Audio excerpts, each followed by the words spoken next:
Apollo Hospitals, Seshadripuram has achieved a significant milestone in advanced urological care by becoming the first hospital in Bengaluru and Karnataka to introduce the innovative temporarily implanted nitinol device technology for the treatment of benign prostatic hyperplasia, BPH, commonly known as an enlarged prostate.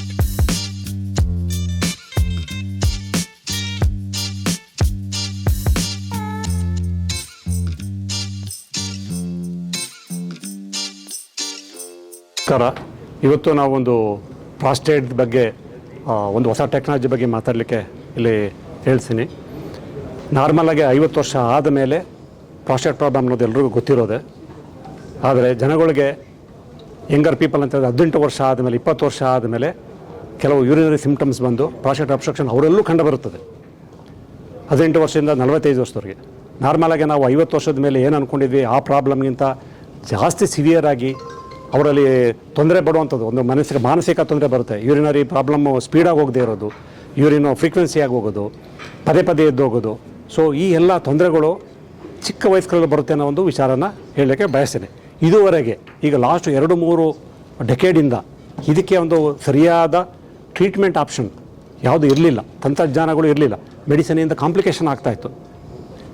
ಆದ್ದರಿಂದ ಇವತ್ತು ನಾವು ಒಂದು ನಿಟಿನಾಲ್ device ಅಂತ, simple device, it's an expandable device, ತಾನಾಗಿ ಒಂದು ನಿಟಿನಾಲ್ ಇದರಿಂದ ಮಾಡಿರೋಂಥ ಡಿವೈಸ್ನ ಮೂತ್ರದ್ವಾರದ ಒಳಗೆ ಲೋಕಲ್ ಅನೆಸ್ಥೀಶಿಯಾದಲ್ಲಿ ಕೇವಲ 5-10 ನಿಮಿಷದ ಒಳಗೆ ಮಾಡುವಂಥ ಒಂದು ವಿಧಾನ ಇದು.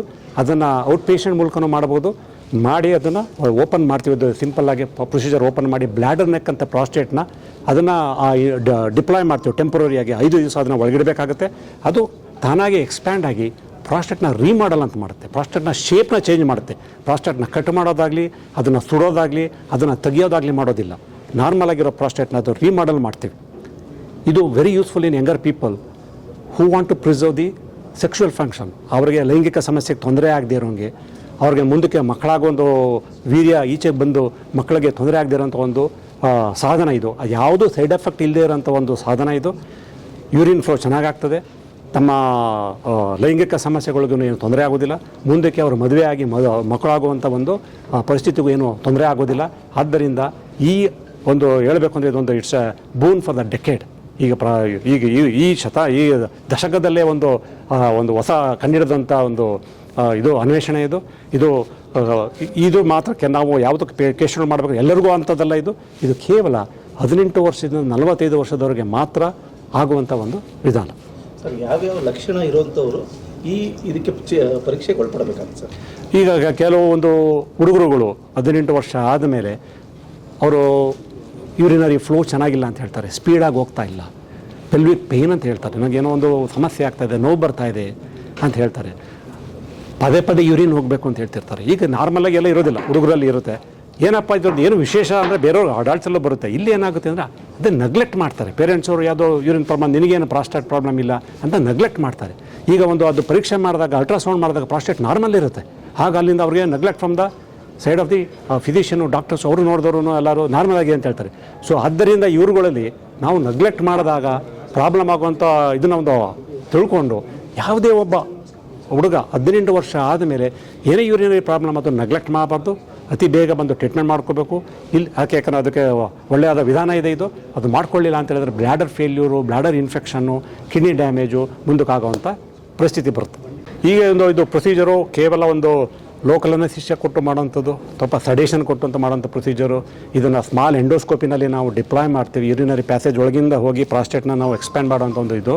ಅದು ಕೇವಲ ಡೇ ಕೇರ್ ಪ್ರೊಸೀಜರ್ ಹತ್ರ ಬೆಳಗ್ಗೆ ಅಡ್ಮಿಟ್ ಆಗಿ ಅವ್ರಿಗೆ ಮಾಡಿದಾಗ ಸಂಜೆ ಹಂಗೆ ಕಳಿಸ್ಬೋದು ನಾವು ಅವ್ರ ಮನೆಗೆ.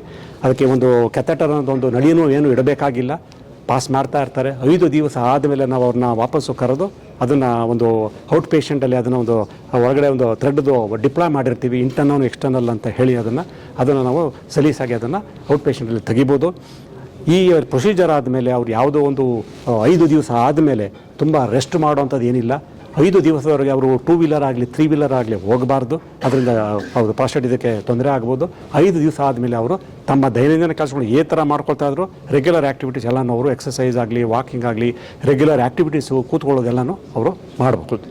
ಸರ್ ಈ ಸಮಸ್ಯೆ ಯುವಕ ಮತ್ತು ಯುವತಿ ಇಬ್ಬರಲ್ಲೂ ಕಾಣುತ್ತಾ ಅಥವಾ ಯುವಕರಲ್ಲಿ ಮಾತ್ರ ಬರುವಂಥ ಸಮಸ್ಯೆ ಸರ್? ಪ್ರಾಸ್ಟೇಟ್ ಅನ್ನೋ ಸಮಸ್ಯೆ ಖಾಲಿ ಗಂಡಸರಲ್ಲಿ ಮಾತ್ರ ಇರೋದು. ಬ್ಲ್ಯಾಡರ್ ನೆಕ್ ಪ್ರಾಬ್ಲಮ್ ಅನ್ನೋದು ಗಂಡಸರು ಮತ್ತು ಯುವತಿಯಲ್ಲಿ ಬರ್ಬೋದು. ಇದು ಯುನೀಕ್ ಪ್ರಾಬ್ಲಮ್ಮು ಗಂಡಸರಲ್ಲಿ. ಏನಕ್ಕೆ ನಾವು ಅಡ್ರೆಸ್ ಮಾಡ್ತಾ ಇದ್ದೀವಿ ಅಂತ ಹೇಳಿದ್ರೆ ಬ್ಲ್ಯಾಡರ್ ನೆಕ್ ಮತ್ತು ಪ್ರಾಸ್ಟೇಟು ಮೆನ್ನಲ್ಲಿರುತ್ತೆ. ಮೆನ್ನಲ್ಲಿ ಗಂಡಸರಲ್ಲಿ ಏನಾಗುತ್ತೆ ಅಂದರೆ ಬೋತ್ ಇದು ರಿಪ್ರೊಡಕ್ಟಿವ್ ಆರ್ಗನ್ ಮತ್ತು ಯೂರಿನರಿ ಆರ್ಗನ್ನು, ಇದು ನಮ್ಮದು ವೀರ್ಯ ಬರುವಂಥ ಆರ್ಗನ್ನು ಮತ್ತು ಯೂರಿನರಿ ಪ್ಯಾಸೇಜ್ ಆರ್ಗನ್ನು ಎರಡು ಒಂದೇ ಜಾಗದಿಂದ ಹೋಗೋದ್ರಿಂದ ಈ ಸಮಸ್ಯೆ ಜಾಸ್ತಿ ಆಗ್ತದೆ. ಹೆಂಗಸರಲ್ಲೂ ಬ್ಲ್ಯಾಡರ್ ನೆಕ್ ಪ್ರಾಬ್ಲಮ್ ಇದೆ, ಅವರಲ್ಲಿ ಪ್ರಾಸ್ಟೇಟ್ ಇರೋದಿಲ್ಲ. ಬ್ಲ್ಯಾಡರ್ ನೆಕ್ ಇದ್ದಾಗ ಅವರು ಬ್ಲ್ಯಾಡರ್ ನೆಕ್ ಪ್ರಾಬ್ಲಮ್ ಇರುತ್ತೆ. ಅದನ್ನು ನಾವು ಸಿಂಪಲಾಗಿ ಒಂದು ಇನ್ಸಿಷನ್ ಸರ್ಜರಿ ಅಂತ ಒಂದು ಮಾಡ್ತೀವಿ, ಲೇಸರ್ ಸರ್ಜರಿ ಅಂತದ್ದು ಮಾಡಿ ಅದನ್ನು ಗುಣಪಡಿಸ್ಬೋದು. ಅವರಲ್ಲಿ ಆ ಥರ ಸಮಸ್ಯೆಗಳು ಬರೋದಿಲ್ಲ, ಯಾಕೆಂದರೆ ಅದು ಸೆಕ್ಷುವಲ್ ಡಿಸ್ಫಂಕ್ಷನ್ ಆಗೋದು ಆ ಥರ ಸಮಸ್ಯೆ ಇಲ್ಲಿರೋದ್ರಿಂದ ಅದು it is not more severe.